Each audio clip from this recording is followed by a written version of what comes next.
کافی عرصہ پہلے کی بات ہے کہ ایک لڑکی جس کا نام تبسم تھا، اس کی شادی ہوئی۔ وہ سسرال میں اپنے شوہر اور ساس کے ساتھ رہتی تھی۔ بہت کم وقت میں ہی تبسم کو یہ اندازہ ہو چکا تھا کہ وہ اپنی ساس کے ساتھ رہ نہیں سکتی۔ ان دونوں کی شخصیت بالکل مختلف تھی اور تبسم اپنی ساس کی بہت ساری عادتوں سے پریشان بھی تھی۔ اس کی ساس ہر وقت تبسم پر طنز کرتی رہتی تھی جو اسے بہت ناگوار گزرتا تھا۔ آہستہ آہستہ دن اور پھر ہفتے بیت گئے، لیکن تبسم اور اس کی ساس کی تکرار ختم نہ ہوئی۔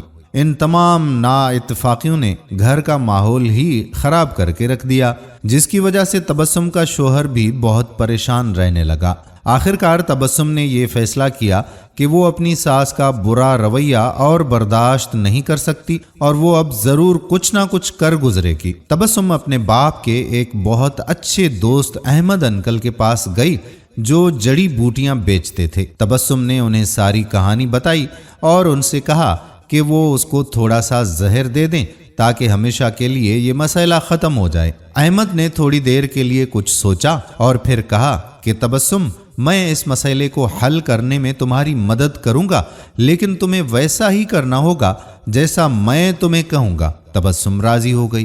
احمد ایک کمرے میں گئے اور تھوڑی دیر کے بعد اپنے ہاتھ میں کچھ جڑی بوٹیاں لے کر لوٹے۔ انہوں نے تبسم کو کہا کہ تم اپنی ساس کو مارنے کے لیے فوری زہر کا استعمال نہیں کر سکتی، کیونکہ اس طرح سب تم پر شک کریں گے، اس لیے میں تمہیں یہ جڑی بوٹیاں دے رہا ہوں۔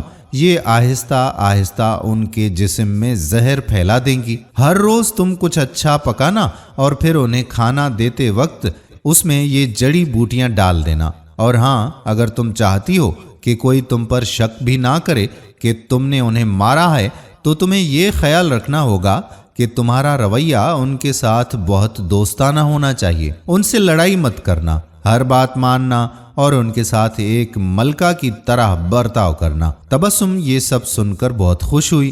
اس نے احمد انکل کا شکریہ ادا کیا اور جلدی سے گھر چلی گئی، کیونکہ اب اسے اپنی ساس کو مارنے کا کام شروع جو کرنا تھا۔ ہفتے گزر گئے اور پھر مہینے۔ تبسم روز کچھ اچھا پکا کر اپنی ساس کو خاص طور پر پیش کرتی تھی۔ اسے یاد تھا کہ احمد انکل نے اس سے کیا کہا تھا کہ اسے اپنے غصے پر قابو رکھنا ہے، اپنی ساس کی خدمت کرنی ہے اور ان کے ساتھ اپنی ماں جیسا برتاؤ کرنا ہے۔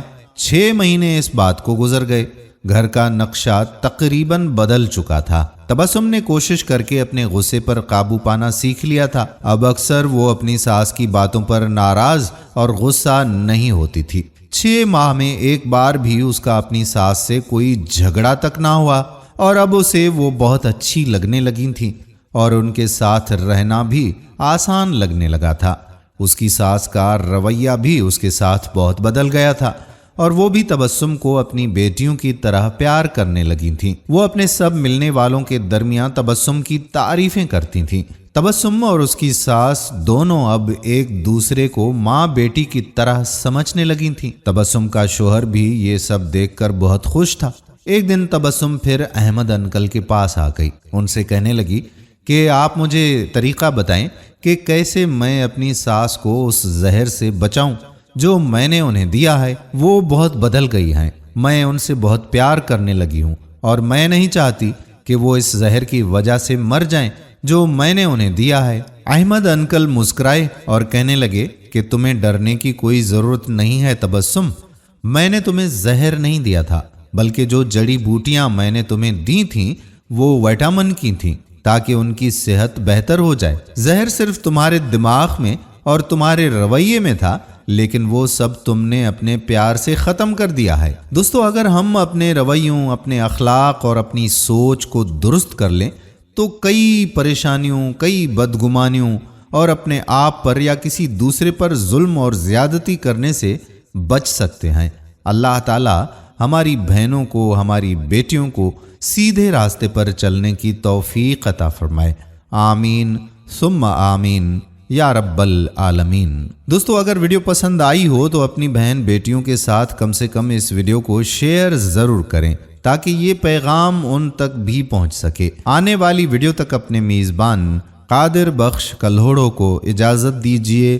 اللہ حافظ۔